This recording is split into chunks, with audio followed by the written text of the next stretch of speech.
जनपद बहराइच के ब्लॉक नवाबगंज के देव संस्कृत इंटर कॉलेज में एक दिवसीय कृषक गोष्ठी आयोजित की गई। गोष्ठी में कृषि अधिकारियों ने विभिन्न खाद, बीज, कीटनाशक आदि की जानकारी देते हुए किसानों को बीज भी वितरण किया। एसडीओ कृषि शिशिर कुमार वर्मा ने किसान सम्मान निधि NRLM महिला समूह द्वारा महिलाओं को लघु उद्योग से आय अर्जित करने, पराली न जलाने, फार्मर रजिस्ट्री बनवाने, सोलर पंप पर 70% अनुदान, छोटे यंत्र से लेकर 20 लाख तक के यंत्र पर 50% अनुदान की विस्तृत जानकारी दी। जिला उद्यान अधिकारी दिनेश चौधरी ने बताया कि उद्यान विभाग की वेबसाइट पर ऑनलाइन कराकर किसान सब्जी के बीज निःशुल्क ले सकते हैं। जिला उप कृषि निदेशक विनय कुमार वर्मा ने बताया कि किसान खाने के लिए जो अनाज उत्पादन कर रहे हैं उनमें कम पेस्टिसाइड, रासायनिक उर्वरक डालें और जैविक खाद डालकर उत्पादन करें। साथ ही प्राकृतिक खेती पर विशेष ध्यान दें। साथ ही मिट्टी की जांच कराकर उर्वरक एवं बीज का शोधन कर उपयोग करें। बिना जहर की खेती करने पर उन्होंने जोर दिया। मोटे अनाज, पुरानी पद्धति से कीटनाशक विधि अपनाने की भी विस्तृत जानकारी दी। गोष्ठी में एडवोकेट संजीव श्रीवास्तव ने कहा कि किसानों की सुख सुविधा के लिए विभिन्न प्रकार की योजनाओं की जानकारी के लिए यह एक अच्छा माध्यम है। गोष्ठी में राजकीय बीज भंडार के प्रभारी आशीष कुमार मौर्य, राम अवतार, एडीओ राकेश राणा, शिवपूजन सिंह, राजेश गौतम, बद्री सिंह, संजीव श्रीवास्तव, राजीव श्रीवास्तव आदि ने अपने विचार रखे। अंत में सबको पर्यावरण का योजना जो किसानों को मिल रही है इसकी भी अलग अलग प्रोसेस है। बहुत से किसान बंधु आज भी ऐसे हैं जो इस योजना के बारे में नहीं जान रहे हैं। तो इसकी एक साधारण सी प्रोसेस है कि जो किसान बंधु जिनके पास जमीन है वो जमीन या तो पुश्तैनी हो या अभी जो 2019 से जो योजना शुरू हुई है तो 2019 से पहले की हो या 19 के बाद उसके जो है विरासत होके आई हो, उन किसान बंधुओं के लिए है। और एक कृषक परिवार के लिए है। कृषक परिवार से तात्पर्य ये है कि किसान, उसकी पत्नी और उनके जो अगर नाबालिग बच्चे हैं तो वो एक कृषक परिवार माना जा रहा है। तो उसमें से एक लोग पात्र है, कृषक परिवार पात्र है इसकी श्रेणी में। तो इसकी जो प्रोसेस है, आप जो है किसी भी जनसेवा केंद्र पे जाएंगे, अपना आधार कार्ड, बैंक पासबुक और खतौनी लेकर, ये 3 कागज लेकर जाएंगे, एक मोबाइल ले जाएंगे, उसमें OTP जाती है। तो आप जनसेवा केंद्र से आप उसे जो है ऑनलाइन करा देंगे। ऑनलाइन कराने के बाद क्या है कि वो उसी 4 से 10 दिन में जो है कृषि विभाग में पहुंच जाता है और वो कृषि विभाग जो जिला है, जिले से सीधे जो है ब्लॉक लेवल पे सत्यापन के लिए भेज दिया जाता है। ये पूरी प्रोसेस सिर्फ 1 महीने की होती है। 1 महीने के अंदर ही ब्लॉक पर सत्यापन के लिए आ जाता है। ब्लॉक के क्षेत्र में जो न्याय पंचायत स्तर पर सारे कर्मचारी जो है तैनात हैं, उन कर्मचारी को दे दिया जाता है। वो कर्मचारी आपके घर पर जाकर सत्यापन करते हैं कि वाकई में आप इस योजना के लिए लाभार्थी पात्र हैं कि नहीं है। तो अगर आप पात्र हैं, वो पात्रता की रिपोर्ट लगाकर वो कागज जो है दोबारा फिर से लेकर भेज दिए जाते हैं और आपका पंजीकरण आसानी से हो जाता है। ये इसकी प्रोसेस है। दूसरा, इसमें जो है एक और चल जोड़ा गया है किसान रजिस्ट्री का। किसान रजिस्ट्री इसलिए और जोड़ी गई है क्योंकि जो बहुत से किसान बंधु ये है, अगर बैंक में जाते हैं, मान लीजिए किसी कृषक बंधु को KCC की आवश्यकता है, तो उसमें जो है बहुत सी शिकायतें रहती है कि किसान बंधु क्रॉप लोन कराने गए तो बैंक वाले सुनते नहीं हैं, या वो कहते भैया कागज दो, फिर सत्यापन होगा क्या होगा। उन कई सारी चीज़ों को देखते हुए एक किसान रजिस्ट्री शुरू की गई है। इसमें है क्या कि आपका आधार कार्ड और आपकी जिस गाँव में ज़मीन है उस गांव की जमीन का कोई एक गाटा आप बताएंगे तो वो मोबाइल से हमारे कर्मचारी कर रहे हैं। जैसे ही वो मोबाइल एक सहायक ऐप है उससे करेंगे तो एक गाटा जब आप बताएंगे वो डालेंगे तो उस ग्राम सभा की जितनी भी गाटे हैं सारे गाटे ऑटोमेटिक आपके आधार से लिंक हो जाएंगे। अगर आपकी जमीन 2-3 ग्राम पंचायतों में है तो कोशिश करें आप सभी ग्राम पंचायतों की जमीन उसमें जो है जुड़वाएं, क्योंकि एक ग्राम पंचायत का जो आप गाटा संख्या बताएंगे तो पोर्टल उसी ग्राम सभा के जितने भी गाटे हैं उसको वो उठाएगा, बाकी ग्राम पंचायतों में रह जाएगी। तो दूसरी ग्राम पंचायत का फिर से ऐड कराएं, तो इस तरह से जितनी भी आपकी जमीन है वो आधार कार्ड से ऐड हो जाएगी। इसलिए ये फार्मर रजिस्ट्री का काम शुरू किया गया है। और यहाँ पर भी हमारे जो क्षेत्र के कर्मचारी आए हुए हैं फार्मर रजिस्ट्री कर रहे हैं। अगर यहाँ पर बैठे हुए कोई भी कृषक बंधु जिनकी फार्मर रजिस्ट्री ना हुई हो तो वो अवश्य करा लें, आज ही अभी यही करा लें। तो एक तो ये आवश्यक है। तो ये जो किसान सम्मान निधि योजना है बहुत ही हितकारी योजना है और बहुत ही अच्छी योजना है, और इसकी प्रोसेस भी जो है बहुत ज़्यादा कठिन नहीं है, आप आराम से जो है ऑनलाइन करा सकते हैं। दूसरी और योजना हमारे अभी कृषि विभाग में संचालित होती है कृषि यंत्रीकरण की योजना, जिसमें अभी बताया भी जा रहा था कि बहुत से किसान बंधुओं को ट्रैक्टर भी मिलता है। तो उसमें होता क्या है कि जो कृषि यंत्रीकरण योजना है वो भारत सरकार राज्य सरकार द्वारा दोनों के द्वारा संचालित होती है। तो वो एक ऑनलाइन पोर्टल बनाया गया है। जब बजट आता है तो उस ऑनलाइन पोर्टल पर वो शो होता है, और कोई भी कृषक बंधु वो ऐसा पोर्टल है जो ओपन पोर्टल है, उसमें कोई लॉगिन नहीं है कि आप देख ना पाए। वो ओपन पोर्टल है, कोई भी व्यक्ति अपने जो एंड्रॉइड फोन चलाता है बड़ा वाला उस फोन से भी देख सकता है, उससे ऑनलाइन भी कर सकता है, जन सेवा केंद्र से भी करा सकता है, हमारे कृषि विभाग के कर्मचारियों से भी करवा सकता है।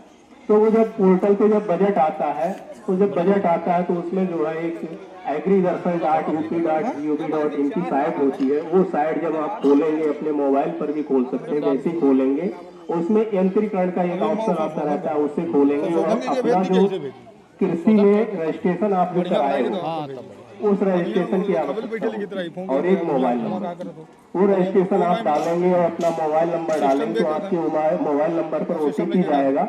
उस OTP को फिर से जब एंटर करेंगे तो आपकी किसान की जितनी भी डिटेल है पूरी खुल जाएगी। और वो जब डिटेल खुल जाएगी तो उसमें फिर यंत्र शो होने लगेंगे। जो भी यंत्र आपको चाहिए हो, हैरो से लेकर harrow, rotavator, cultivator, pump set, spray machine, बखारी और ट्रैक्टर, बड़े से बड़े यंत्र भी, यहाँ तक कि जो है एक 20 लाख तक की योजना है जिसमें जो है FPO के लिए है, और एक एकल जो किसान है किसान के लिए एक 10 लाख की योजना है जिसमें ट्रैक्टर और यंत्र होते हैं। उसमें जो 10 लाख की योजना है उसमें 4 लाख सब्सिडी विभाग देता है, और जो FPO बने हुए हैं FPO पे 80% सब्सिडी विभाग दे रहा है। तो ये भी बड़ा साधारण तरीका है, आप अपने मोबाइल से ऑनलाइन कर सकते हैं और उसमें कोई भी कृषक बंधु कर सकता है। उसकी कुछ टोकन फीस होती है, जब आप ऑनलाइन करेंगे तो टोकन मनी आपको ऑनलाइन कटानी होगी। उसके बाद अगर जो जितना टारगेट होता है उस टारगेट से ज्यादा जब आवेदन हो जाते हैं तो उसमें एक ई-लॉटरी की प्रोसेस होती है। ई-लॉटरी की प्रोसेस भी सीधे शासन द्वारा की जाती है। वहां से रैंडमली जो है चयन किया जाता है, जिन किसान बंधुओं का रैंडमली नाम आ जाता है तो वो चयनित हो जाते हैं। उन्हें वो यंत्र खरीदना होता है और यंत्र खरीद के उसका बिल वाउचर सारे विभाग में सबमिट करने होते हैं और फिर विभाग जो है उन्हें अनुदान दे देता है। और जो कृषक बंधु अगर ये लॉटरी से वंचित है, मान लीजिए नहीं उनका नाम आ पाया, तो उनकी जो टोकन फीस कटती है वो टोकन फीस उनके खाते में वापस भी आ जाती है। ये प्रोसेस जो है यंत्रों के लेने का है, बहुत सरल तरीका है। दूसरा एक और हमारे यहाँ योजना संचालित होती है जिसमें बीज वितरण किया जाता है। बीज वितरण का जो योजना संचालित हो रही है वो इस ध्येय से हो रही है कि हमारे किसान बंधु जो आने वाली रिसर्च है, नई नई वैरायटी है, वो किसानों के बीच में जाएं और किसान भाई जो है उसका उत्पादन करें, जाने की वो वैरायटी कितनी है। क्योंकि अभी थोड़े दिन पहले की बात है, जब हमारा देश आज़ाद नहीं हुआ था तो उस समय ये स्थिति थी हमारे देश में कि उत्पादन बहुत कम होता था। यहाँ तक कि हमारी जो देश की जनता थी उनका जो है भरण पोषण करने के लिए हम लोग जो है हमारी सरकार विदेशों से बीज जो है खाद्यान्न मंगाती थी। अब वो राशन की दुकानों पर बांटा जाता था, तब जाके जो है हमारे देश में जो है जनता की जो है पेट की भरपाई होती थी।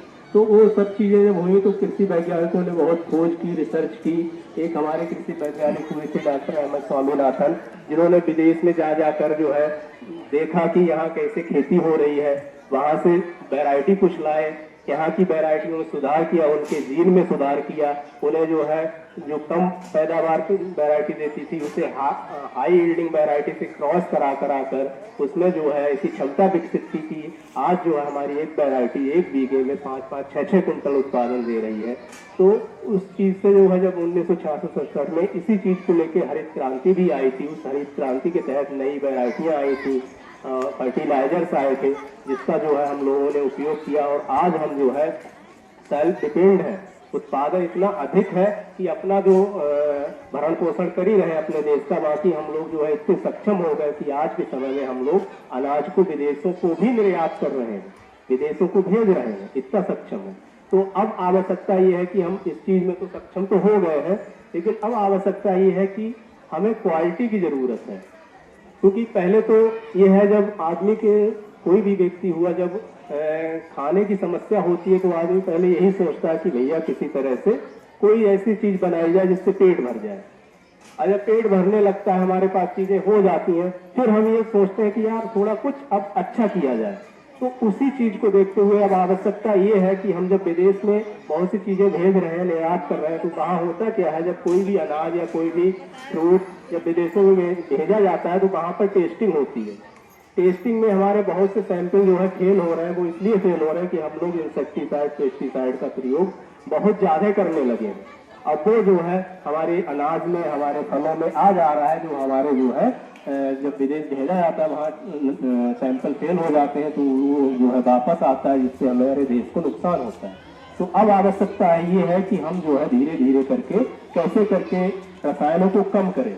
अच्छा, रसायनों को जब कम करेंगे तो एक अभी आम चर्चा भी हो भी रही थी, हम लोग भी कहीं ना कहीं ये चीज जानते हैं कि पहले के समय में जो हम जो रोग वगैरह हम लोगों को होते थे कम होते थे, और आज जो है रोगों की संख्या बढ़ती जा रही है। गांव देहात में भी बीपी, शुगर और कैंसर के भी रोगी मिल रहे हैं। तो ये सब चीजें है, इसमें हमारे रसायनों का भी कुछ ना कुछ योगदान है। जो हम रसायन खेत में डाल रहे हैं, अनाज में आ रहा है, सब्जियों में आ रहा है, वो हम खा रहे हैं, तो वो हम खा रहे हैं जिससे हम बीमार हो रहे हैं, तो उसमें रसायन भी आ रहा है। क्योंकि अभी एक उदाहरण भी है, पंजाब की बात चली थी। पंजाब में बहुत अच्छी खेती होती है, वहाँ का जो प्रोडक्टिविटी है हमारे उत्तर प्रदेश से बहुत अधिक रहती है, लेकिन वहाँ पर इतना इंसेक्टिसाइड पेस्टिसाइड डाला जा रहा है कि सीधे अनाजों सब्जियों में आ रहा है, आदमी खा रहा है। तो वहाँ पर लोग डायबिटीज, बीपी और कैंसर के रोगी बहुत अधिक मात्रा में है। पंजाब से एक ट्रेन भी कैंसर के नाम से चलाई जा रही है, जो राजस्थान जाती है, कैंसर दिल्ली जाती है इलाज कराने के लिए। तो अब आवश्यकता है कि कैसे करके हम जो है रसायन को कम कर सकें। उसके जो है ऐसे नहीं होगा कि एक दिन में ही आज हमने जो है इस खेत में रसायन डालते रहे, एकदम बंद कर दें। एकदम बंद कर देंगे तो जैसी जमीन की आदत पड़ी हुई है उसे वो चीज नहीं मिलेगी, तो वो थोड़ा सा उत्पादन एकदम डाउन हो जाएगा।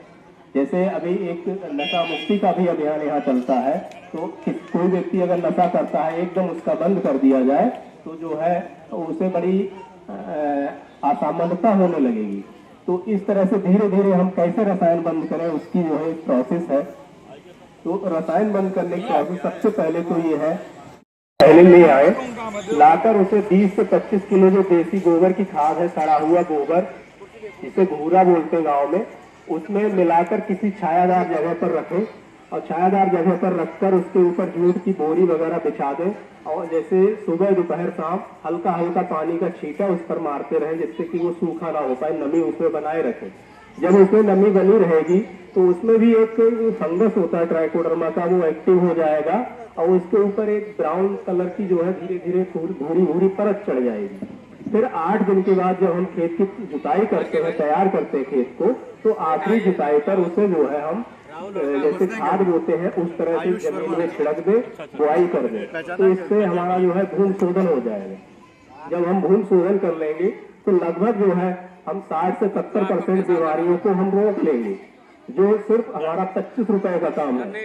अगर ये चीज नहीं करते तो बीमारियां आ जाती हैं, फिर हम जो है 1,000 रुपए की दवा डालते हैं एकड़ में, लेकिन तब भी वो रुकती नहीं है और हमारी फसल को नुकसान कर जाती है। तो इस तरह से अगर भूमि शोधन कर लेंगे तो हम लगभग 60 से 70% बीमारियों को वहीं पर रोक देंगे। दूसरा फिर स्टेप आती है कि हम जब बीज की बुआई करते हैं तो जो हमारे कृषि विभाग से बीज ला रहे हैं वो तो शोधित ला रहे हैं। बहुत से किसान बंधु ये है कि अपना बीज बनाते हैं, घर का बीज बो रहे हैं, तो उसमें आवश्यकता ये है कि हम बीज शोधन करके बुआई करें। अच्छा, बीज शोधन का भी एक तरीका है। बीज शोधन के लिए भी हमारे यहाँ जो ट्राइकोडर्मा की बात चल रही, ट्राइकोडर्मा तो जो है 5 से लेकर 10 ग्राम उसकी मात्रा ले सकते हैं। और जैसे गेहूं की ही अभी सीजन चल रही, गेहूं की हमें बुआई करनी है तो 5 ग्राम ट्राइकोडर्मा पाउडर और 1 किलो बीज के लिए 50 ग्राम ट्राइकोडर्मा पर्याप्त है। अगर 10 किलो बीज हमारा है तो हमें जो है 50 ग्राम की आवश्यकता पड़ेगी।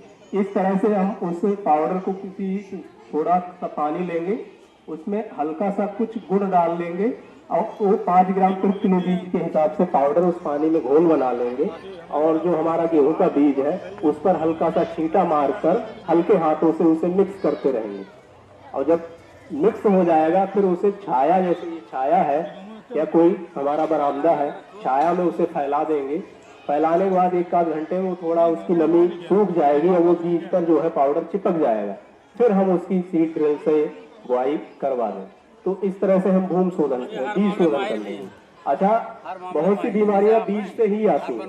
ये 2 चीजें बहुत ही इंपॉर्टेंट है, एक तो भूम, दूसरी बीज। बीमारियां जो हमारी फसल में आती हैं वो अधिकतर भूम से और बीज से लगती हैं। बीज जनित बीमारियां, भूम जनित बीमारियां। तो ये हम दोनों भूम शोधन, बीज शोधन कर लेंगे तो लगभग हम 60 से 70% बीमारियों को वहीं पर कंट्रोल कर लेंगे। और जब 60 से 70% बीमारियां हमारी जो है 25 रुपए में कंट्रोल हो जाएंगी तो जब फसल हमारी तैयार होगी तो वैसे ही 60 से 70% बीमारियां नहीं आएंगी तो हमारी लागत तो ऑटोमेटिक घटेगी ना। अब वैसे हम रसायन का प्रयोग करते हैं तो एक तो जो है हमारी लागत घट जाएगी, दूसरे रसायन का प्रयोग कम होगा। इस तरह से अगर हम खेती की स्टार्टिंग करते हैं, क्योंकि खेती करने के लिए बहुत आवश्यक चीजें होती हैं। ये सबसे पहले जमीन की तैयारी, फिर हम बीज कौन सा बो रहे हैं, अच्छी क्वालिटी का बीज बोए, दूसरी फिर ये भूम शोधन, बीज शोधन आ जाता है। ये 3-4 चीजें अगर हम कर लेंगे। और एक और इम्पोर्टेंट चीज रह जाती है कि हम जो है समय से बुआई करें। बहुत सी इस समय गेहूं की वैरायटी ऐसी हैं जो 15 से 20 नवंबर तक बोने वाली होती हैं। अब बहुत सी ऐसी हैं जो लास्ट नवंबर या 15 दिसंबर तक बोई जाती हैं, लेट वैरायटी जो होती है। ये चीजें भी जो है जानने की जरूरत है। जो अर्ली वैरायटी है वो उसका समय 15 से 20 नवंबर तक रहता है और लेट वैरायटी का समय जो है 15 दिसंबर तक रहता है। तो अगर हम लेट में बो रहे हैं तो कोशिश करें लेट वैरायटी का चयन करें। उसमें अगर हम अर्ली वैरायटी का चयन कर देंगे तो प्रोडक्शन हमारा घटेगा। और अर्ली बुआई कर रहे हैं उसमें अगर लेट का चयन कर देंगे तब घट जाएगा। तो इस तरह से अगर हम खेती करते हैं तो हमारी लागत ऑटोमेटिक घटेगी और प्रोडक्शन जरूर बढ़ेगा। और जो हमें अनाज मिलेगा वो रसायन उसमें बहुत कम होंगे। और धीरे धीरे करके अगर हम ये प्रोसेस करते रहेंगे फिर हम जो है प्राकृतिक खेती की तरफ बढ़ते चले जाएंगे। अच्छा, प्राकृतिक खेती में भी हमारा विभाग काम कर रहा है। पूरे ब्लॉक में जो है क्लस्टर भी चल रहे हैं जिसमें 10 प्राकृतिक क्लस्टर का चयन किया गया है। एक क्लस्टर में 120 कृषकों का चयन हुआ है, जिसमें उसकी देख रेख करने के लिए एक कृषि सखी और CRP का भी चयन किया है विभाग ने। कृषि सखी को भी विभाग प्रति महीने 5000 रुपए दे रहा है। कृषि सखी का काम है उस क्लस्टर के किसानों को जागरूक करना कि कैसे करके हम प्राकृतिक खेती करें। अच्छा, प्राकृतिक खेती बहुत ही आवश्यक इसलिए और हो गई है कि हम लोग जो बीमार हो रहे हैं इसमें बहुत बड़ा योगदान रसायनों का भी है। और प्राकृतिक खेती शब्दों से ही पता चल रही है कि प्राकृतिक मतलब प्रकृति ने जो हमें दिया है उसका प्रयोग करके हम खेती करें। जो लैब में बना है या फैक्ट्रियों में चीजें बन रही हैं उनका प्रयोग ना करें। तो इसके लिए क्लस्टर बना, उसमें 1 एकड़ में खेती हो रही है, एक किसान को सिर्फ 1 एकड़ करना है। उसका उद्देश्य सिर्फ इतना है कि किसान का चयन किया गया है, उसमें विभाग उस किसान को सब्सिडी भी दे रहा है। जो प्राकृतिक खेती में चीजें प्रयोग हो रही हैं उन चीजों इनपुट्स को खरीदने के लिए विभाग जो है सब्सिडी भी दे रहा है। हर सीजन में, एक सीजन में 2000 रुपए दे रहा है किसान को। तो उसमें क्या है कि जो प्रकृति में दे, जैसे प्राकृतिक द्वारा हम क्या ले सकते हैं, भाई प्रकृति ने दिया है खेत की, मान लो अभी हमें तैयारी करनी है तो सबसे पहले अभी हम जो पुआल वगैरह है उसका मैनेजमेंट करें। अब किसान बंधु करते क्या है, सीधे एक माचिस की तीली लगाई, बस पराली जला दी। अब उसमें जो है एक NGT संस्था है भारत सरकार की, वो सैटेलाइट द्वारा निगरानी कर रही है। हमने यहाँ जैसी पराली जलाई वो सैटेलाइट ऊपर से आता है और तुरंत वहां का लैंगिट्यूड लैटिट्यूड जो है दिल्ली के लिए भेज देता है कि यहाँ पर पराली जली है। और वो दिल्ली वाले सब जिलों को, सब प्रदेशों को फटाफट भेज देते हैं। ये प्रोसेस होने में 2-3 घंटे ही लगते हैं। और वो जो है जिले पे जब आती है डीएम साहब के पास, डीएम साहब तुरंत कृषि विभाग को और राजस्व विभाग को फॉरवर्ड करते हैं। अब वो लैंगिट्यूड जो कृषि विभाग के कर्मचारी मोबाइल मैप पर डालते हैं, वो रास्ता बताते हुए ऑटोमेटिक आपने जहां जलाया है वो मोबाइल वहीं पहुंचा देता है। उसमें किसी से पूछने की आवश्यकता नहीं पड़ती है। आप कितना भी छिपाए खेत को जोत दें, कुछ भी कर दें, लेकिन लैंगिट्यूड वही बताया कि यहाँ पर पराली की घटना हुई है, जिससे हम लोग पकड़े जाते हैं। और उसमें जो है जुर्माना भी लगाया है, और जुर्माना तगड़ा है। 5,000 से लेकर 30,000 तक का जुर्माना है। और अगर आप नहीं मान रहे, बार बार पुनरावृत्ति कर रहे हैं, तो उसमें जो है कार्रवाई। हमारे बीच हमारे कृषि विभाग के अधिकारी पोषण वाटिका घर घर में आपने हम बताएगी, हम 12 में हमारे पास जमीन नहीं है, लेकिन हम सब्जी खेती कर रहे हैं, खाद भी है और बांट भी है। तो कैसे किया जाए घर में खेती कि वो रोग ही ना हो। हमें तो बच्चे पढ़ रहे हैं कि डॉक्टर के ढूंढ से खाली। आज से साहब 35-40 साल पहले बाबागंज क्षेत्र में एक डॉक्टर रहे, पहरू डॉक्टर खाली। सही बोल रहे हैं ना? सही बोले तो जरा हाथ उठाओ। पहरू डॉक्टर खाली रहे और पूरे विकास खंड के चिंता कर रहे हैं। वो BAMS डॉक्टर रहे, सरकारी डॉक्टर रहे। शुरुआत करना तो पहरू डॉक्टर कहते रहे। अब तो भैया गांव गांव में झोला छाप डॉक्टर टहलता है, हमसे पैसे ले लेते हैं और खपड़ी पिलाई दवाई देते तो वो खाने में पेट्रोल लागत है। बड़ी चिंता करता है कैसे हमारा स्वास्थ्य बढ़िया रहा है, कैसे हम खेती किसानी के हम खाए और दूसरे खवाई। ये बहुत बड़ी बात है। एक किसान करता है, एक किसान पर भरोसा करती है। आपने एक बात कही कि सब्सिडी पर हम बीज दे रहे हैं। बीज भंडार के हमारे प्रभारी बैठे हैं, ये पसीना है, जितने किसान है सबका कैसे गेहूं बीजा दे रही, बहुत परेशान है। इस सब्सिडी पर क्या दे रहे हैं? 100 रुपया के दिया 60 रुपये दे रहे हो ना, 60 रुपये पर 50% बड़ी बात है। ताली बजाओ भाई, बीज भंडार प्रभारी के लिए 50% के लिए बता रहे हैं। सरकार चाहते है कि सब लोग बढ़िया दिया बो, ताकि बढ़िया उत्पादन हो, हम खरीदी ना, खाए भी और बेची भी। ये सब बात बताना चाहते हैं।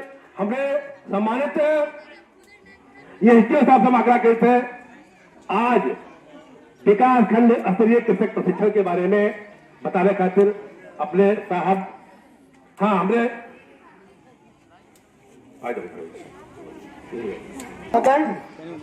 कृषि उप निदेशक कृषि, अभी सर से हम लोगों की जल्द ही मुलाकात हुई और आज ये अवसर मिला कि यहाँ नेपाल बॉर्डर पे, ये बॉर्डर पे सर हम लोग हैं, बगल में 10 किलोमीटर मुश्किल से नेपाल है। यहाँ बिल्कुल आप बॉर्डर पे, भारत और नेपाल की सीमा पे बैठे हुए हैं। यहाँ आप सभी किसानों की ओर से हम आपका हार्दिक स्वागत, अभिनंदन और वंदन करते हैं। उद्यान विभाग के अधिकारी महोदय का भी हार्दिक स्वागत, अभिनंदन और वंदन है। SDO महोदय साहब का भी हार्दिक स्वागत, अभिनंदन और वंदन है। हमारे बीच में भाई संजीव कुमार जी, जो हम सब साथ साथ इस कार्य में खाक छान रहे हैं, चाहे ठंडा हो, गर्मी हो, बरसात हो, कई चीजें हैं। बहुत लोग तो हम लोगों को देखते हैं, कहते हैं कि आप लोग यहाँ भी आ गए हैं। ऐसी कोई जगह नहीं जहाँ हम लोग पहुंचे ना प्रभु की कृपा है, ऐसा अवसर प्राप्त होता है लोगों को। और सभी पत्रकार बंधुओं को और किसान भाई माताओं बहनों बच्चों सभी का हार्दिक स्वागत और अभिनंदन और वंदन है। सर से भी मुलाकात परसों हुई, बात हुई हम लोगों की, तो विष मुक्त खेती जो ये खाद और बीज इस सब के लिए महामारी चल रही है, तो हम लोग अगर विष मुक्त खेती करें तो ये DAP के लिए लाइन नहीं लगाना पड़ेगा। बहुत बहुत धन्यवाद हमारे सम्मानित जिला संयोजक और एक क्रांतिकारी किसान, प्रगतिशील किसान जो गांव गांव में अपना अभियान चलावत है विष मुक्त खेती के। हमारे एक पत्रकार जी है, जो जड़ित पत्रकार है, जड़ित 35 साल पहले हम लोग हिंदुस्तान टाइम्स का स्थापना किया गया है 35 साल पहले, तब से लगातार पत्रकारिता कर रहे हैं। इस समय जिला मीडिया प्रभारी, जिला ब्यूरो प्रमुख हैं तमाम अखबार के, हिंदी के भी अंग्रेजी के भी। हम चाहे थे हमारे जिलाध्यक्ष जी और हमारे डीडीजी साहब के पास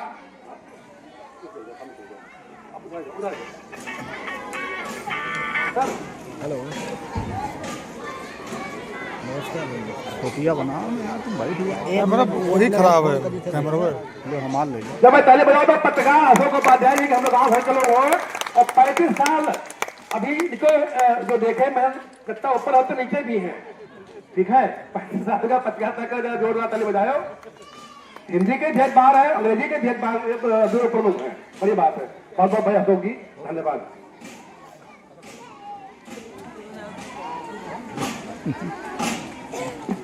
अब हम अपने मुखिया, हमारे जो उप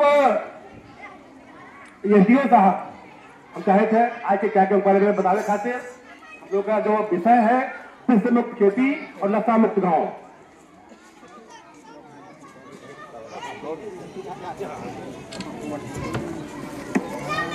हेलो, धन्यवाद संजीव जी। आप पिछले एक महीने से हम लोग से मुलाकात थी।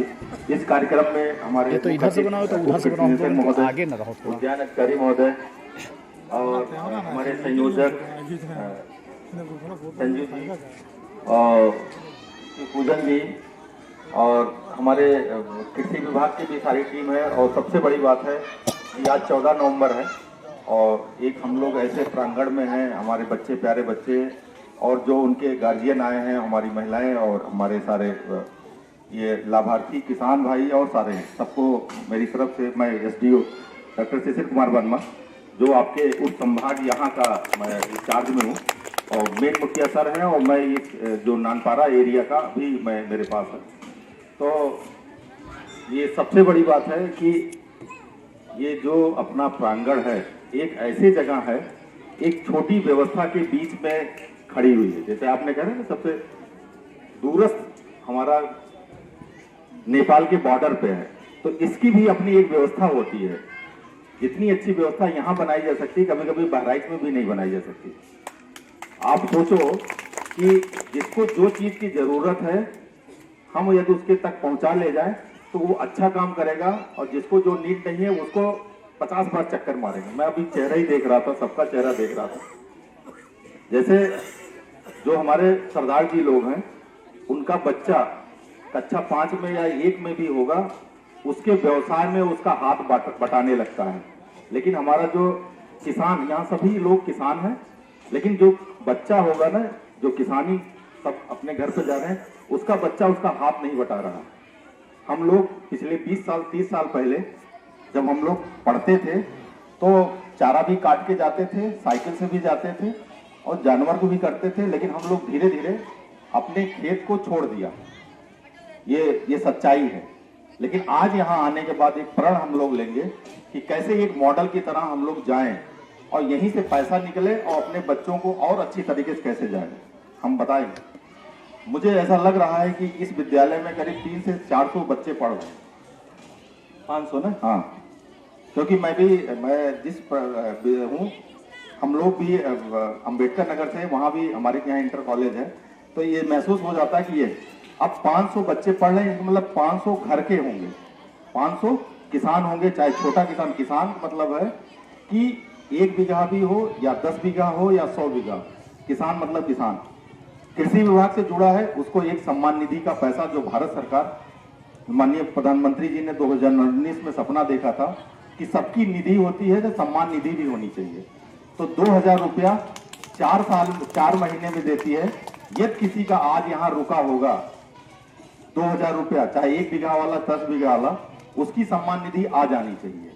इसमें सुनिश्चित करेंगे हमारे कृषि विभाग के जो कर्मचारी इसके हैं, तो सबका नोट कर लेंगे। जो भी बच्चे यहाँ आए हों वो अपने पिताजी से जरूर पूछ लें कि पापा मोदी जी वाला या सम्मान निधि वाला 2000 4 महीने में आ रहा कि नहीं। जैसे उन्होंने कहा कि भैया नहीं आ रहा, तो कल आके संजीव जी से हम कहेंगे नोट करा दें, तो हम लोग उनकी 100% सुनिश्चित करते हैं, मतलब 100%, मतलब कोई छूटने न पाए। तो पहला काम यही हो जाए। कि और अभी हम पूछेंगे तो कम से कम 50% लोगों का पैसा कहीं कहीं फंसा होगा। ये इस मंच पे आने से फायदा ये है। दूसरी चीज है कि जो हमारी इसमें मैक्सिमम महिलाएं हमारी दिख रही हैं, किसी न किसी समूह से जरूर जुड़ी होंगी। जो एनएलएम समूह होंगी वो उनको भी हम लोग अलग से ट्रैक करेंगे। तो पहला तो एक मुद्दा है कि जो कृषि विभाग है, कृषि के बीच में बैठे हैं हम लोग। 500 किसान हैं, 500 बच्चे हैं, 500 किसान हैं। इसके मतलब इसको एक ऐसा मॉडल ले जाना है कि यहीं पर सारी व्यवस्थाएं, हम पढ़ने भी आए तब भी हमको सोच के आए कि कैसे इनकम को आगे बढ़ाया जाए। क्योंकि यहाँ ये पूरा इंफ्रास्ट्रक्चर देखने के बाद लग रहा है कि इसको भी पैसे की जरूरत है। इस संस्था को पैसा कौन देगा? जब तक हमारे गार्जियन के पास पैसा नहीं होगा तब तक आप संजीव जी चाहे फीस भी नहीं बढ़ा सकते। बात समझ रहे हैं? तो फीस कैसे बढ़ेगा? इसके मतलब आपका इनकम बढ़ाई जाए। जब आपकी इनकम बढ़ेगी तब आप फीस बढ़ाएंगे, तो फीस बढ़ेगी तो इंफ्रास्ट्रक्चर बढ़िया होगा कि नहीं होगा? तो हमें इस मॉडल पे काम करना है कि अच्छा हम लोग कहां से बिलोंग करते हैं? हम लोग खेती से बिलोंग करते हैं। इसका मतलब खेती में अच्छा हो। तो पहला तो यह है कि खेती में किया क्या जाता है, खेती में समय से बीज मिल जाए। तो जो हमारा एक ऐसे सौभाग्यशाली है कि आप ही के 1 किलोमीटर के बगल में हमारा सीड स्टोर है, बीज गोदाम, तो सबको समय से बीज मिल जाए। दूसरा चीज है बीज मिल जाए, खेती में हम जुताई करके बो ले जाए। अच्छी विष मुक्त की बातें हमारे डीडी साहब करेंगे। वो पूरे प्रदेश में उनके जैसा काम अभी तक किसी ने नहीं किया है। वो अभी लाइट तरफ दिखाई दे रहा था कि कैसे कोई बिना पेस्टिसाइड डाले, कोई पेस्टिसाइड मतलब जब कीटनाशक की दुकान से आप ला के खेत में डालते हैं तो आप जहर डालते हैं, उस जहर को पैदा होता है, फिर हम खाते हैं, फिर लोग खाते हैं, सब बीमारों को। इसकी आपका महारथी है पूरे प्रदेश में। ये सौभाग्यशाली हमारा जिला है कि ऐसे उपकृषि हमारे जिले में आए हैं। उस पर चर्चा आप करेंगे। हम केवल ये है कि आपको व्यवस्था कैसे जाए जाए और अपनी इनकम को उसी 1 बीघा 3 बीघे के मॉडल पे कैसे ले जाए कि आपकी इनकम बढ़े कैसे। बात समझ रहे हैं कि नहीं? तो जहर मुक्त पर भाई सर चर्चा करेंगे। दूसरा चीज, जैसे जो चीज हम पैदा कर रहे हैं उससे पैसा हम नहीं कमा पा रहे हैं। हम किसान हैं, बस खाली किसान है बस। आप महसूस करिए कि 3 महीने तक अभी आप गेहूं बेच देंगे, गेहूं बो देंगे, बस 2-4 दिन में गेहूं बो देंगे। इसके बाद 3 महीने तक गेहूं का सिंचाई करेंगे, सब कुछ होगा। इसके बाद झटके से गेहूं पैदा होगा, तैसे एक कोई व्यापारी आएगा, आपका खेत का गेहूं लेके चला जाएगा। जो सरकार ने कहा है 2300 समथिंग का मिनिमम पैसा मिलना चाहिए, वो भी नहीं दे पाते हो, वो उसको दे देते हो। एक लाइन से आपको, ये कौन सा मार्केट है बगल में, रुपया से लेके नानपारा लेते हुए बहराइच तक सारी बहुत बड़े बड़े लोगों की फैक्ट्रियां लगी हैं। किसकी फैक्ट्री लगी है? या आटा बनाने वाली फैक्ट्री लगी है, तेल निकालने वाली फैक्ट्री लगी है, इसको मान रहे हैं कि नहीं? चावल बनाने वाली फैक्ट्री लगी। तो ला कहां से रहा हो? हमारे किसान का ले जा रहा ना। इसके बाद वो पैक कर दे रहा है और उसका 2 गुना रेट का मार्केट में बेच दे रहा है। इसको मान रहे हैं कि नहीं? हमें क्या करना है आने वाले दिनों में? आने वाले दिन मतलब अब आ ही गया। अगली बार जैसे हमारे पास गेहूं सरसों पैदा हो तो यही प्रांगण के बगल में एक आध मशीन लग जाएगी और यही तेल पैदा होगी और उसको पैकेट यही बनेगा और जो रेट हो, जो लोग दूसरे को मिलता वो आपको मिलना चाहिए। अभी मैं पिछले 2 महीने मतलब 2-3 दिन पहले यहाँ एक संगठन का रूप दिया है जिसमें एक कंपनी, किसानों का कंपनी बनाया हूँ, किसान उत्पादक संगठन, जिसमें हमारे सारे किसान भाई या जो बच्चे पढ़ रहे इनके गार्जियन सब उसके शेयरधारक बन जाए। बात समझ रहे हैं ना?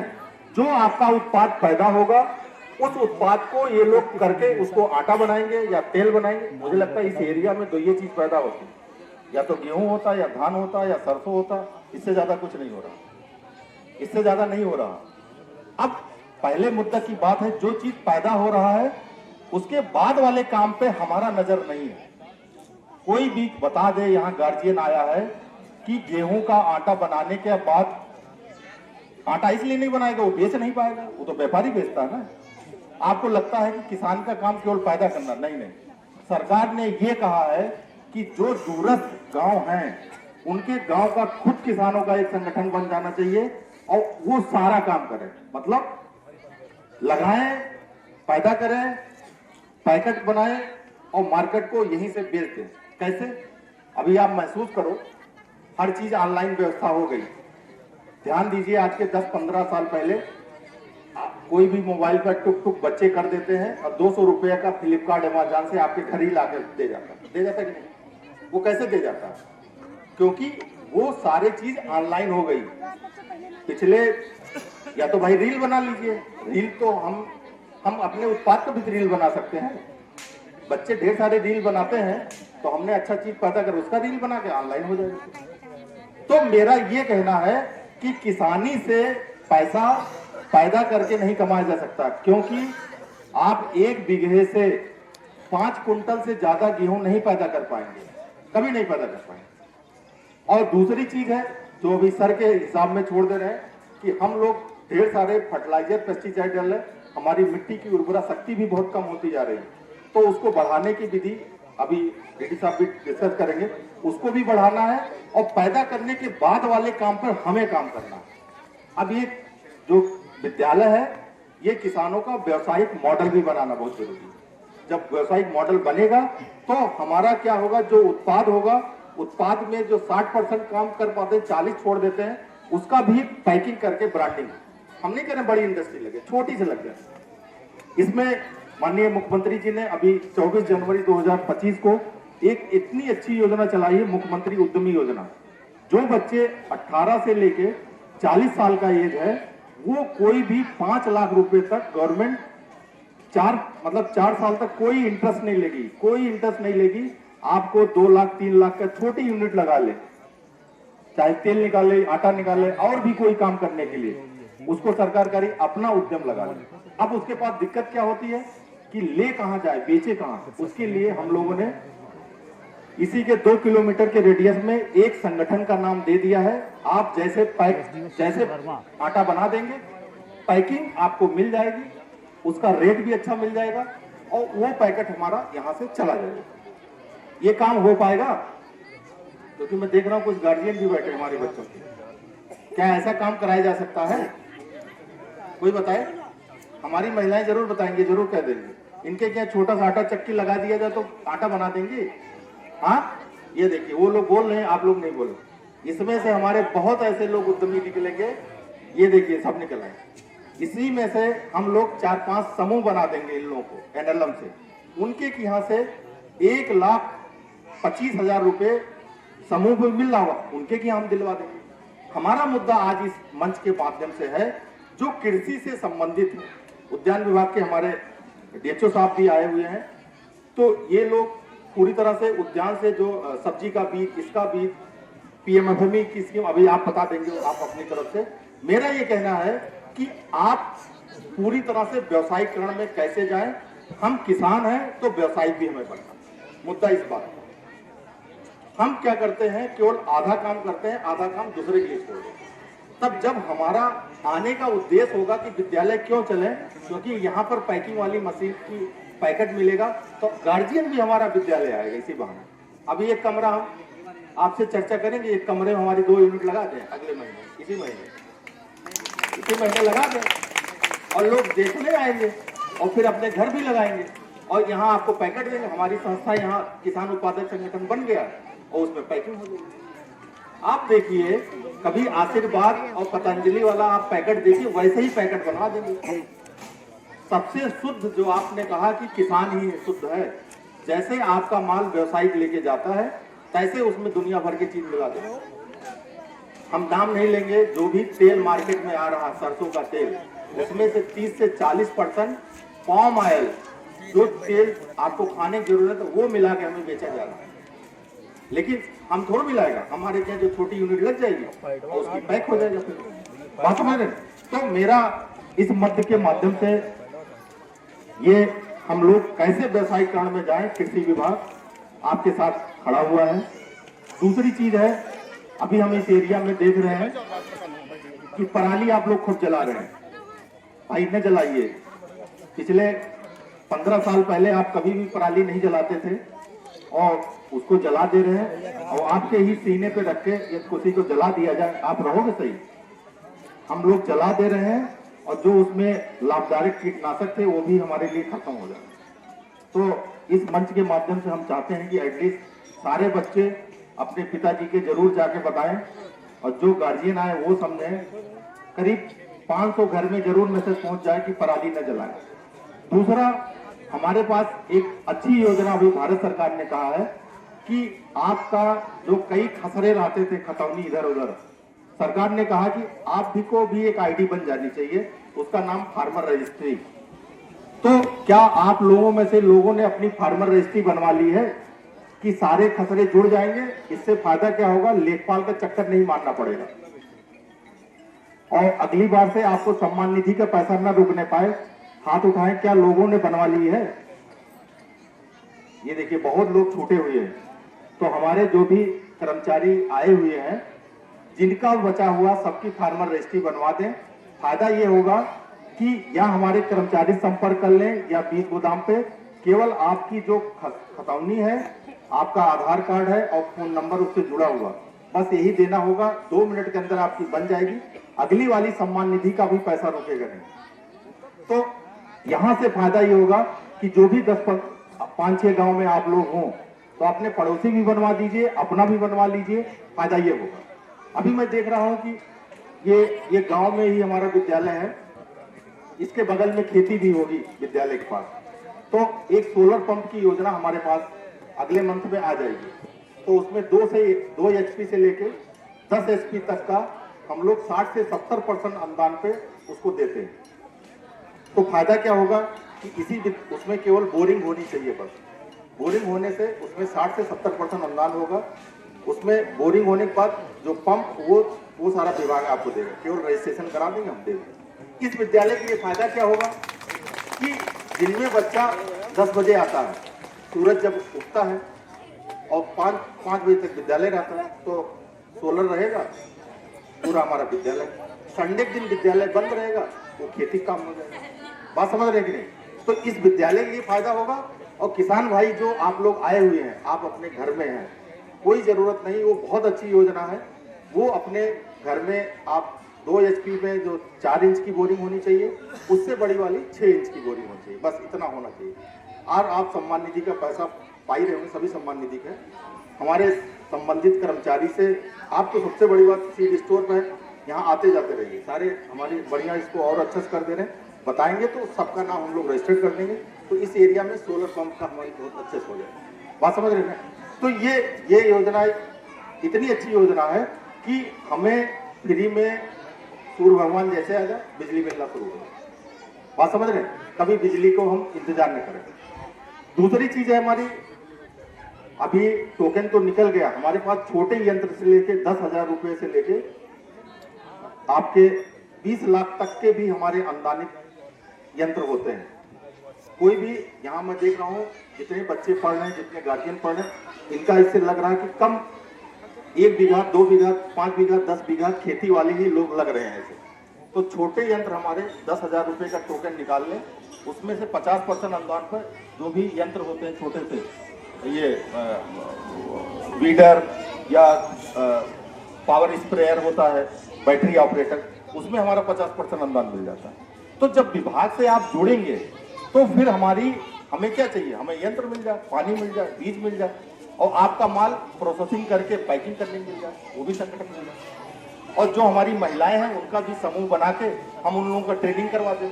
अभी RCT यहाँ करने के लिए तैयार है।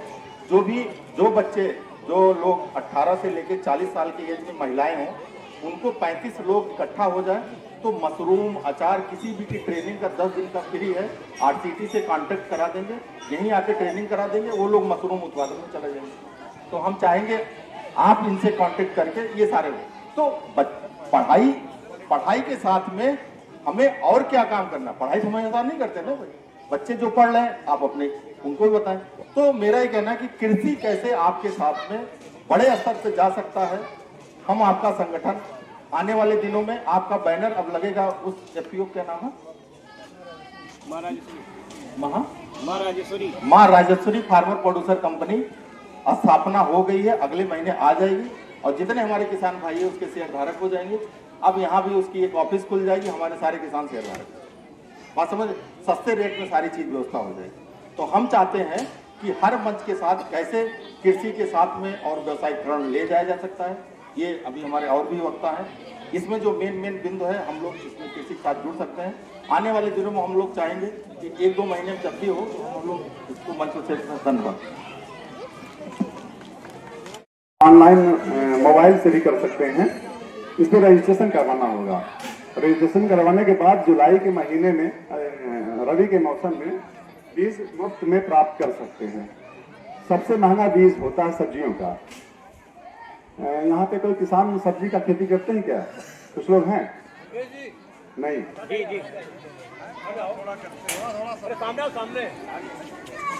नहीं, सब्जी खाते हैं कि नहीं लोग? कहाँ से लेके आते हैं? बाजार से। खाने में सबसे महंगा क्या होता है? रोटी, चावल, सब्जी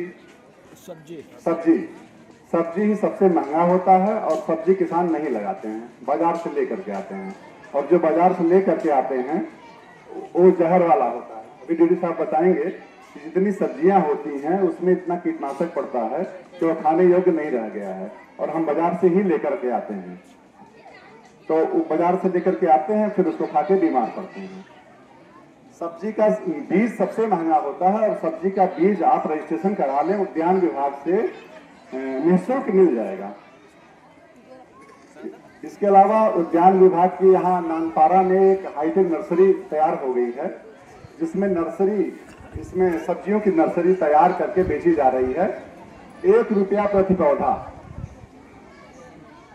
1 रुपया प्रति पौधा आपको यहाँ से मिल जाएगा। तो जिसको सब्जियों की खेती करनी है वहां से ले सकता है। बाजार में बहुत महंगा होगा।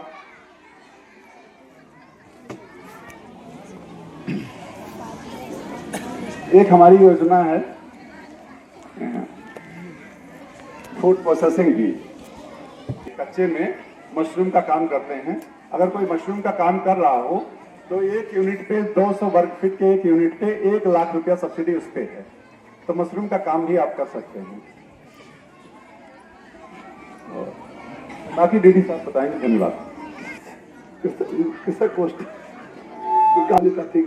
किसान भाई बहने, बच्चे, पत्रकार बंधु साहब जो बता रहे थे, तो चीजें हम कर सकते हैं, वो भी नहीं कर रहे थे। हम बाजार से लाते हैं और बाजार में जो पहले मानसिकता थी कि हम किसी को खराब नहीं देंगे, कोई किसान दूसरे को खराब नहीं देता था। अब क्या है कि वो रसायन कितने ज्यादा उपयोग कर रहा है। अगर हम खाते हैं, हम जो उत्पादन कर रहा है वो नहीं खाना चाहता है, वो बेचना चाहता है। उसके पास कोई रास्ता नहीं है कि मैं इन रसायनों से कैसे बचूं। और उर्वरक जैसे जैसे देखो आप खाद बढ़ाते जा रहे हैं, गोबर का खाद कम कर रहे हैं, पशु छोड़ दिए हैं। और हमारे पास विकल्प है रासायनिक उर्वरक। और जो अभी देखो एसडीओ साहब बता रहे थे कि पराली जो पुआल है, पहले हम लोग पशुओं को खिलाते थे, कहीं कोई समझते नहीं, कभी कोई जलाता नहीं था। अब हम लोग जलाते हैं उसको। अगर थोड़ा उसको संरक्षित कराएं, हम थोड़ा सा कटाई खेत में छोटा बेटा जुताई करते हैं, अंतिम जुताई से थोड़ा पानी लगा दें। अब पानी लगा के उसमें थोड़ी 20 किलोग्राम यूरिया पोटेशियम डाल दें, वो सब सड़ जाएगा। और मैं अभी देखो मिट्टी की जांच कोई किसान कराया है यहाँ इसको? कोई कराया है? कोई मिट्टी की जांच का है कार्ड? हाँ बिल्कुल। तो मिट्टी की जांच में कार्ड में अगर आप पढ़ो तो सारे तत्व है। वो जब तक हम नहीं पढ़े, जैसे मेरे शरीर में हीमोग्लोबिन ना हो तो मैं कुछ भी खाऊं और मेरा पसीना तो मेरा कोई काम नहीं आने वाला है। ऐसे मिट्टी का जो है ऑर्गेनिक कार्बन जीवांश पदार्थ हीमोग्लोबिन है, वो नहीं है तो जो मिट्टी के छोटे छोटे बैक्टीरिया होते थे, सूक्ष्म जीव होते थे, वो काम करते हैं, उन्हीं पे खाना खाते हैं, उन्हीं से बढ़ते हैं, वही सलाते गलाते हैं। हम लोग रसायन डाल के यूरिया DAP आधा-आधा डाल रहे हैं बिना सोचे समझे। अब की बार 1 बोरी डालें, अब की बार 1.25 बोरी डालेंगे, तो दूसरी बार 2 बोरी डालेंगे, वो 2 बोरी डाले, मैं 3 बोरी डालूंगा। ये तो चल रहा है। और मैं अभी जांच कराया हूँ, मैं श्रीवास्तव जी को दिखाया भी था, आप लोग आकर के देख सकते हैं कि मिट्टी में न जिंक कम है, न आयरन कम है, न सल्फर कम है। मगर हर बार आप दुकान पे जाते हैं, वो आपको सल्फर की पैकेट पकड़ा देता है, जिंक की पकड़ा देता है। जो सूक्ष्म तत्व का जिंक का है, हर 4 फसल में 5 डालना होता है। मगर हम लोग हर बार डालते हैं, यही है ना। और जब जिंक डालते हैं तो जिंक फास्फेट जब मिट्टी में फास्फोरस उपलब्ध होती उससे वो रिएक्शन करता, जो पढ़े लिखे जानते हैं, तो जो उपलब्ध फास्फोरस है वो भी खत्म हो जाती है और वो अनुपलब्ध पहुंच जाती है। किसान भाइयों से अनुरोध है अपनी मिट्टी का जांच करके जितनी जरूरत है उतनी फर्टिलाइजर डालें। अभी देखो डीएपी की मार हमारी मच्छी है, उसमें नैनो डीएपी आई है, वो अगर 5 ml प्रति ग्राम के किलोग्राम के हिसाब से बीज शोधन करके डालें तो आपकी वैसे ही डीएपी की तरह आधी हो जाती है। वो आसान है, सस्ता है, लादना नहीं पड़ता है। एक बार थोड़ा दूर करके देखो, क्योंकि नई चीज हम लोगों को संशय होता है। तो मिट्टी की जांच कराएं, मिट्टी की जांच के आधार जितना अनुमोदित उर्वरकें हैं किसी फसल में उतना ही डालें, बिना मतलब डालने मतलब अगर मुझको 2 रोटी जरूरत है मैं 3 रोटी खा जाऊं तो उल्टी ही होना तय है, तो वो किसी न किसी तरीके से नुकसान कर रहा है। उसके बाद आता है जैसे बीज है, अब बीज की मारामारी मचाए हम लोग, और जो बीज पहले था हम लोग हमारे स्टोर जो आता, आप इसको 3 साल तक साफ सुथरा करके रख लें, हर बार वहाँ दौड़ना लगाएं, सुरक्षित रखें, आप उसको अपने घरों में प्रयोग करें। आपका वो सस्ता आप पैसा आपका जा रहा है बीज में, खाद में, पेस्टिसाइड में, इन्हीं सब में जा रहा है ना। और हाइब्रिड का जो जाल है, बताओ कितना सुखी हुए हैं लोग जो हाइब्रिड पैदा किए, कितना बड़ी उन्नति कर दिए, पैसा इतना खराब कर रहे हैं। पैदा करते तो बीज लिए घुमा करते बाजार में, कोई उसको खाने, मैं खाने को तैयार नहीं हूँ, कोई खाना तो चाह रहा है हाइब्रिड, तो फिर वो क्यों हम पैदा कर रहे हैं? तो जो वैरायटी जिसकी डिमांड है बाजार में वो चीजें हम पैदा करें। धान है जो बासमती अभी करें या पीओ बनाए, आप बासमती धान बाजार में भी खरीदो तो 80 रुपये किलो बिकता है, मगर यही गांव में हम लोग होने पोले बेच देते हैं। और उसकी अगर आप प्रोसेसिंग कर लें, एक ग्रुप बना लें, और हम लोग भी ढूंढते हैं और बिना जहर का जो खेती कर लें, थोड़ा आज हर आदमी चैतन्य, गाँव वाला भी डरा हुआ कि मामला बहुत गड़बड़ है। बताओ भाई, हर किसान जान रहा ना गड़बड़ है, ये तो सबको पता है, और अपने लिए वो चैतन्य है कि भैया थोड़ी दूर में नहीं जाना, उसके लिए वो देखो सोलर लाइट है ये सब रखा है ना, इसमें थोड़ा सा पानी भरकर के सेंसर जैसे अपने यहाँ जलेगा शाम को और 2-3 घंटा चलता है, उसका बंद रहता है। धान में जो पाउडर डालते हो आप, दवाई डालते हो तना छेदक के लिए, गंधी के लिए, और वो डालना भी मुश्किल है, वो तो जहर है। दवा है क्या बताओ, तो डालते हो दवा है, जहर है। आप जहाँ डाले ना आप मुंह बांधते हो, ना चश्मा लगाते हो, और उसी दिन पीनी भी पी लेते हो, और वो सबसे ज्यादा आंखों पे जाता है पेस्टिसाइड का, तो सब कोई जान लो, सबसे पहले आंख खराब करती है। तो जो आसान रास्ता है ये बहुत आसान है, डिब्बा है, आप अमरूद बरसात में जब लगाते हो खाने को होता है तो एक अमृतसर में कीड़ा होता है, एक डिब्बा लटका दो, नहीं तो खाली प्लास्टिक की बोतल हम लोग को भी पानी पिए हैं, उसमें 2 ऐसे छेद कर, उसी में एक लकड़ी होती है, जोड़ करते हैं ना इतनी बड़ी, वो 30 रुपए मिलती है। आप पूरे सीजन भर अमरूद 80-90 पर मेरी गारंटी बच जाएगा। मगर हम लोग गांव में रह के अपना पेड़ लगाए नहीं कर, ऐसे पपीता हम लोग लगाते हैं, और जब मिर्च लगाते हैं जब वो तैयार होता है तो उसकी पत्ती मुड़ जाती है और हमारा कोई उपाय नहीं चलता है।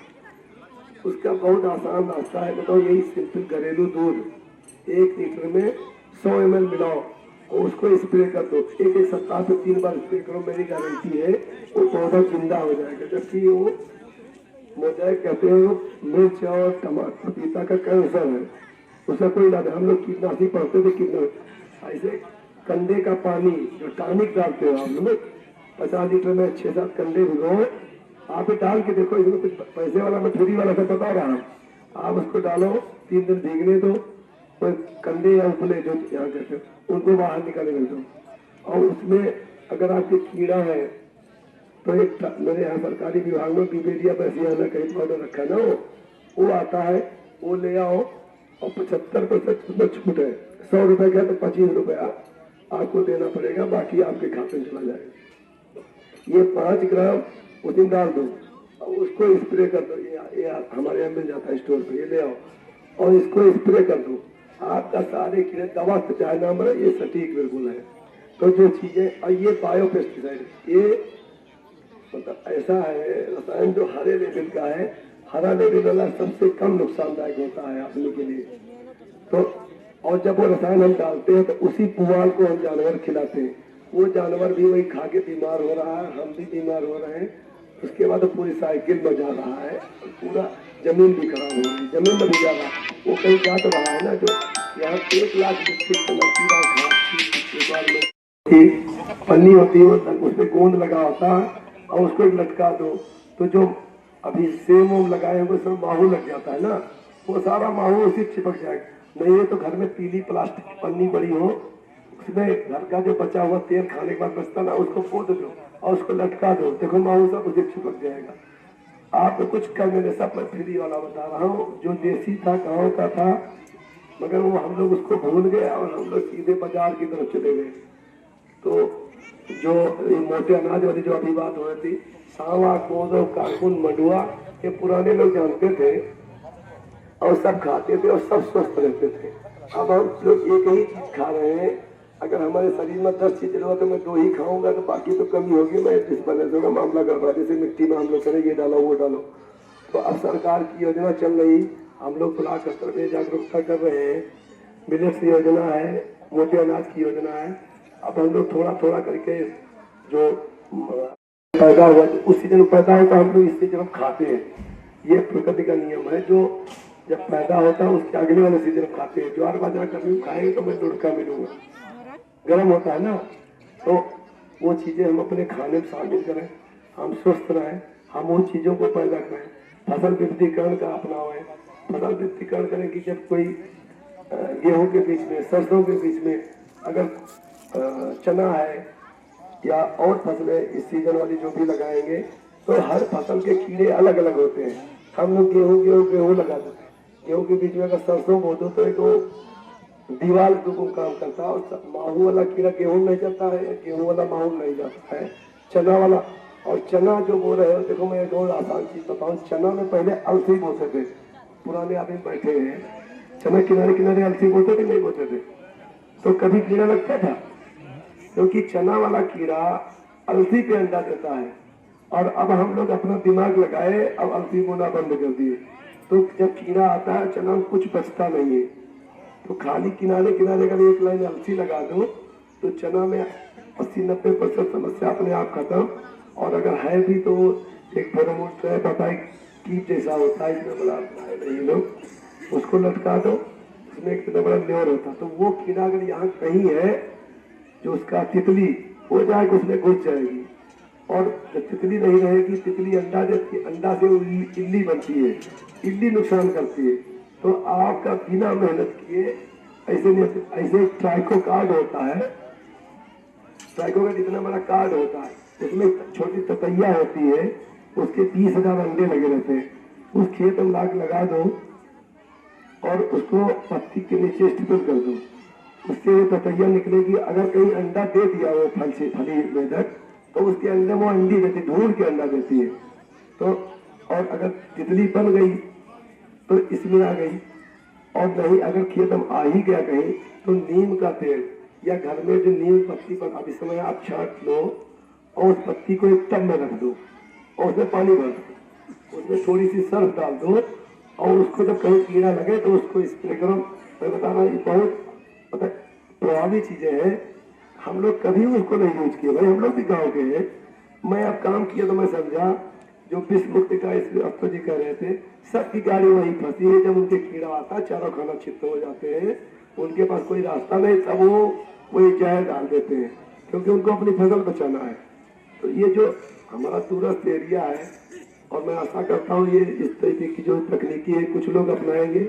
मैं अपने विभाग का भी एक फार्म स्कूल होता है, मैं कोशिश करूँ कहीं आसपास हो जाए और लोग वहाँ जाके देखें, समझे कि ये एक विकल्प है, तो पैसा बचेगा और लोगों का स्वास्थ्य अच्छा होगा, जमीन अच्छी होगी। जो वातावरण केमिकल जब डालते हैं वो खराब होता है, उससे भी हम लोग अपना वातावरण भी चीजें, मन अच्छा रहता है, अच्छा वातावरण होता है।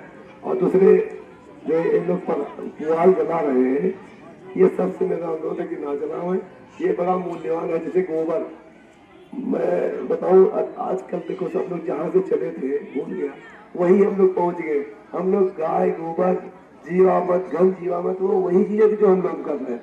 हम लोग बचपन में वही गाँव देखे थे, जो गाँव पैदा होता था वो हम लोग खाते थे। हम लोग खेत हम जाते थे अपना, वो लौट गया।